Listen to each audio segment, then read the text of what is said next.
Hey everyone, welcome to Sakshi classes. How are you all? So today we are going to discuss about the accounting. आज accounting की आपकी second class है. On the previous video what we have discussed about the accounting. Accounting क्या है, accounting के functions क्या क्या है, accounting के conventions क्या है, accounting के errors क्या है, ये सब हमने डिस्कस कर लिया था. तो आज हम उससे आगे फर्दर डिस्कस करने वाले हैं. बहुत बेसिक चीज़ें ये भी हमने 11th-12th में करी है. That is the types of accounts. Results, आपके एक्सपेंडिचर्स या फाइनल अकाउंट्स के लिए आपकी क्या क्या प्रिपरेशन होती है, ये सब चीज़ें आज हम डिस्कस करने वाले हैं. सो फर्स्टली हम बात करते हैं अकाउंट्स की. अकाउंट्स कितने तरीके के होते हैं? अकाउंट्स आपके जो है 3 तरीके के होते हैं: personal account, real account and nominal account. अगर हम बात करें सबसे पहले पर्सनल अकाउंट की, तो पर्सनल अकाउंट क्या होते हैं? यहाँ पे पर्सनल अकाउंट आपके बेसिकली 3 टाइप्स के होते हैं: natural personal account, artificial personal account and representative personal account. जो आपका नेचुरल पर्सनल अकाउंट होता है वो क्या होता है? नेचुरल पर्सनल अकाउंट का मतलब है आपका, यानी कि वो किसी रियल पर्सन को डिनोट करता है. That means for example Raj account, महिमा अकाउंट, ये क्या है? किसी पर्सन के नेम पे करे गए हैं. तो ये क्या है? आपके नेचुरल अकाउंट है, नेचुरल पर्सनल अकाउंट. देन आता है आपका artificial personal account. Artificial personal account का मतलब क्या होता है? यानी कि वो किसी एंटिटी को रिप्रेजेंट कर रहे हैं. फॉर एग्जाम्पल कोई आपका क्लब हो गया, कोई आपका स्कूल हो गया, आपके बैंक्स हो गए, वो सारे अकाउंट, यानी कि स्कूल अकाउंट या बैंक अकाउंट आपका जैसे कि कह सकते हैं. देन आपका है representative personal account. Representative personal account के अंदर आपके क्या आ जाते हैं? एक्यूरल सारे जितने भी होते हैं आपके आउटस्टैंडिंग अमाउंट्स हो जाती हैं जो आपके पास प्रीपेड में आई हैं, या फिर जो सारी ट्रांजेक्शन जो बिना नेम की अननेम्ड है, अनअर्नड है, जो आपने अभी तक अर्न नहीं करी है, वो सब किस में रहती है? आपके रिप्रेजेंटेटिव पर्सनल अकाउंट के अंदर आ जाती है. बात करते हैं रियल अकाउंट की. जो आपके रियल अकाउंट्स होते हैं वो 2 तरीके के होते हैं आपके: टेंजिबल और इनटेंजिबल. जो आपके टेंजिबल होते हैं that means that can be touched, जो आपके छुए जा सकते हैं. इनटेंजिबल, जो सामान आपको छुआ नहीं जा सकता है. फिर हम बात करेंगे नॉमिनल अकाउंट की. नॉमिनल अकाउंट्स आपके क्या आ जाते हैं? नॉमिनल अकाउंट्स में आपके जितने भी आपके एक्सपेंसेस होते हैं वो आ जाते हैं, आपके लॉसेस आ जाते हैं. ये सब चीज़ें किस में आती हैं? आपकी नॉमिनल अकाउंट्स में आ जाती हैं. ठीक है, अब हम आके डिस्कस करते हैं असेट्स और लायबिलिटीज और कैपिटल.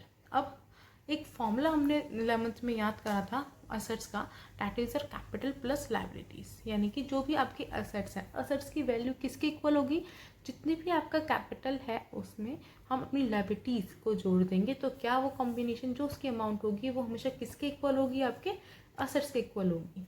ठीक है, अब असेट्स क्या होते हैं? असेट्स आपके इकोनॉमिक रिसोर्सेज होते हैं जो कि बिजनेस ओन करता है, बिजनेस को चलाने के लिए काम आते हैं. ठीक है. देन लायबिलिटीज एक तरीके से आपको बैक, यानी कि आपको बिजनेस को चलाने के लिए आपने किसी से कितना पैसा उधारी पे लिया है या आपने कौन सा सामान उधारी पे लिया, ये सब हम डिस्कस करते हैं किसमें? लायबिलिटीज में. देन बात करते हैं stock holders equity. Stock holder equity को हम क्या कहते हैं? ओनर्स क्लेम भी कहते हैं. इसका मतलब क्या होता है कि ओनर का कितना क्लेम है असेट्स के ऊपर, यानी कि कितना पोर्शन एक आपका पर्टिकुलर ओनर है, कितना पोर्शन वो असेट्स का जो है अपने पास जो है रखता है. आगे हम बात करते हैं कैपिटल एक्सपेंडिचर की. कैपिटल एक्सपेंडिचर क्या होता है? कैपिटल एक्सपेंडिचर का मतलब होना आपका कैपिटल इंक्रीज हो रही है. How much your capital is increasing. अब कैपिटल और असेट इसको यूज करने का जो एक्सपेंडिचर है ना, वो आपका कहलाता है रिवेन्यू एक्सपेंडिचर. कैपिटल एक्सपेंडिचर क्या था? जब आपकी कैपिटल इंक्रीज हो रही है, आप कैपिटल को खर्च कर रहे हो, मतलब उसको फिर इंक्रीज कर रहे हो, उसकी वैल्यू को बढ़ा रहे हो. बट अगर हम बात करें रिवेन्यू एक्सपेंडिचर की, रिवेन्यू एक्सपेंडिचर क्या है? रिवेन्यू एक्सपेंडिचर है आपका जो आपका कैपिटल और असेट्स, ठीक है, इसको यूज करने के लिए जो हमारा एक्सपेंडिचर, जो खर्चा लग रहा है, वो क्या है? हमारा हमेशा रिवेन्यू एक्सपेंडिचर ही कहलाता है. अब बात करते हैं हम रिजर्व्स की. आखिर रिजर्व्स क्या होते हैं? रिजर्व्स क्या होते हैं? वो कुछ अमाउंट होती है जो कि एक पर्सन जो है, एक बिजनेस जो है अपने पास एक होल्ड करके रखता है from their share of a profit, की इन फ्यूचर कभी ज़रूरत पड़े तो हम उसे जो है यूज़ कर सकते हैं. That is your what? That is your reserves. जो आपके कहलाते हैं रिजर्व्स कहलाते हैं. अब रिजर्व्स आपके जो है 3 टाइप्स के होते हैं. कौन कौन से? That is revenue reserves, capital reserves and security reserve. अब हमारे रिवेन्यू रिजर्व्स कौन से होते हैं? जो सीधा के सीधा हम प्रॉफिट में से जो है ले लेते हैं, प्रॉफिट में से कैप्चर कर लेते हैं, वो कौन से होते हैं? आपके रिवेन्यू रिजर्व. ठीक है. अब रिवेन्यू रिजर्व भी आपके क्या है? 2 तरीके होते हैं, एक स्पेसिफिक रिजर्व और एक जनरल रिजर्व. जनरल रिजर्व को हम कहते हैं फ्री रिजर्व्स भी कहते हैं. आगे हम डिस्कस करते हैं कैपिटल रिजर्व के बारे में। कैपिटल रिजर्व क्या होता है? कैपिटल रिजर्व वो होता है, वो रिजर्व जो कि हम कैपिटल प्रॉफिट में से जो है कुछ पोर्शन जो है रिजर्व के तौर पर रख लेते हैं। That is your what? That is your capital reserve.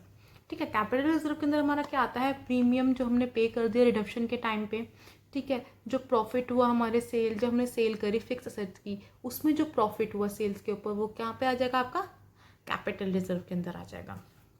फिर हम बात करते हैं सिक्योरिटी रिजर्व।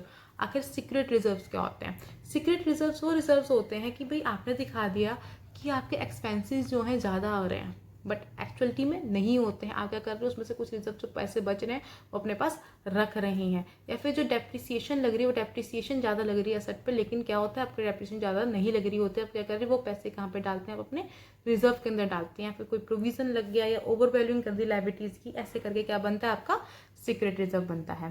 बेसिकली जो ये सीक्रेट रिजर्व होता है वो कौन एक्सेप्ट करता है और कौन क्रिएट करता है? ये एक्सेप्ट करते हैं, क्रिएट करते हैं कौन? बैंक ही करते हैं, या फिर आपकी जितनी भी इंश्योरेंस कंपनीज हो गई वो करती हैं। अब हम आगे डिस्कस करते हैं फाइनल अकाउंट प्रिपरेशन, यानी कि फाइनल अकाउंट प्रिपरेशन, यानी कि अब जो हमारे फाइनल अकाउंट्स होते हैं, जब फाइनल अकाउंट्स बना रहे होते हैं, कौन कौन से उस बेसिस पे बनाते हैं? The first one is your journal, यानी कि आपका जब उसमें जर्नल भी आ जाता है। जर्नल एंट्री बहुत सिंपल से होती है। इसके अंदर क्या कहते हैं, जैसे जो जो हमारी ट्रांजेक्शन होती गई, हमने क्या है उसको जो है रिकॉर्ड कर दिया। देन लेजर, ठीक है, जर्नल को हम क्या कहते हैं? बुक ऑफ ओरिजिनल एंट्री भी कहते हैं। देन जर्नल की जो लिस्टिंग होती है, जो हम उसमें डालते हैं जितने भी ट्रांजेक्शन, उसके बाद उसको लेजर में करा जाता है। आफ्टर दैट लेजर के बाद क्या होता है? ट्रायल बैलेंस, और ट्रायल बैलेंस के बाद आपका फाइनल अकाउंट्स बनते हैं। फाइनल अकाउंट्स में वो क्या आता है? P&L आ जाता है, आपका बैलेंस शीट आ जाती है। अब पर्पस क्या होता है फाइनल अकाउंट बनाने का? बेसिकली पर्पस ये होता है फाइनेंशियल अकाउंटिंग बनाने का या अकाउंट्स बनाने का, कि जितनी भी हमारी कंपनी के अंदर ट्रांजेक्शन्स हो रही हैं, जितना भी पैसा आ रहा है या फिर जा रहा है, हम उसको आराम से जो है रिकॉर्ड कर सकें। अब ट्रेडिंग अकाउंट जो होता है, ट्रेडिंग अकाउंट से क्या निकलता है? हमेशा आपका ग्रॉस प्रॉफिट और ग्रॉस लॉस निकलता है। ठीक है, आपका प्रॉफिट और लॉस अकाउंट है, उससे क्या मिलता है? हमेशा नेट प्रॉफिट और नेट लॉस मिलता है। और बैलेंस शीट्स में हमेशा आपके लायबिलिटीज एंड एसेट्स क्या होते हैं? वो आपके इक्वल हो जाते हैं। ठीक है, आगे हम डिस्कस करते हैं ट्रायल बैलेंस है, उसके अंदर सारे अकाउंट्स जो है डाले जाते हैं। बैलेंस शीट में आपके हमेशा जो रियल और पर्सनल अकाउंट्स हैं वो आते हैं।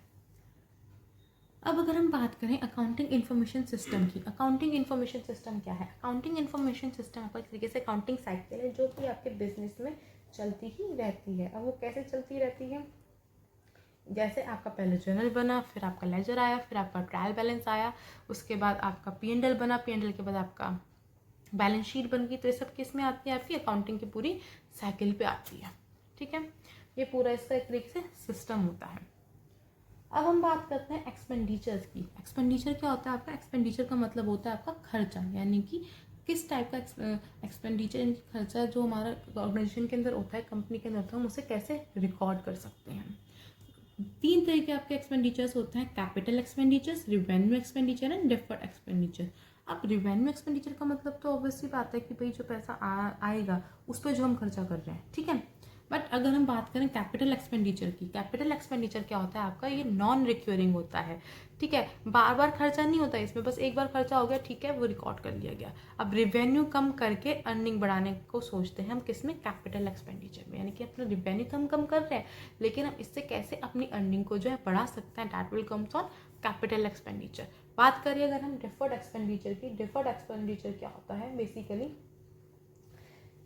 डिफर्ड एक्सपेंडिचर आपका तब होता है जो आज हो गया खर्च, और इसका बेनिफिट क्या होगा? आपका फ्यूचर में होगा। यानी कि आज जो हो गए खर्च, जो पैसे आज खर्च हो गए वो तो ठीक है हो गए, लेकिन उसका हमें जो है अभी कोई प्रॉफिट नहीं मिल रहा है। हमें प्रॉफिट उसका कब मिलेगा? हमें प्रॉफिट उसका मिलेगा फ्यूचर के अंदर। इसके अंदर आपके जो है प्रीपेड एक्सपेंसेस आ जाते हैं, आपके फिक्टिशियस असेट्स आ जाते हैं, एडवांसेस आप जो देते हैं, जो पेमेंट देते हैं, ये सब इसमें आपकी किस में आ जाती है? डेफर्ड रेवेन्यू एक्सपेंडिचर के अंदर। अब एक टर्म आती है आपकी रेसिडुअल डिविडेंड, एक आपकी टर्म आती है रेसिडुअल डिविडेंड। अब रेसिडुअल डिविडेंड क्या होता है? डिविडेंड तो बचा देंगे, लेकिन पहले कैपिटल एक्सपेंडिचर को ग्रोथ के लिए भी तो यूज़ करेंगे ना। यानी कि हम पहले जो हमारा कैपिटल एक्सपेंडिचर था उसको हम यूज़ कर रहे हैं। क्यों यूज़ कर रहे हैं? ताकि हमारी कंपनी की जो है ग्रोथ हो सके, मुझसे और पैसा कमा सकें। जो उससे ग्रोथ होगी तो उसके बाद क्या है, डिविडेंड को बचा लेंगे। So that is what residual dividend. So आज हम कहाँ तक कर रहे हैं, सिर्फ रेसिडुअल डिविडेंड तक कर रहे हैं। From the next video we will start the partnership accounting. Partnership accounting हम स्टार्ट कर देंगे। सो अगर आपको मेरी वीडियो अच्छी लगी हो तो प्लीज़ इसे लाइक कीजिए एंड शेयर कीजिए, ताकि ज़्यादा से ज़्यादा लोग इसे देख सकें। एंड कोई भी क्वेरी होती है तो प्लीज़ आप मुझे टेलीग्राम पे जो है मैसेज करके पूछ सकते हैं, या आप नीचे कमेंट करके पूछ सकते हैं, मैं आपकी क्वेरी जरूर सॉल्व करूँगी। So thank you all.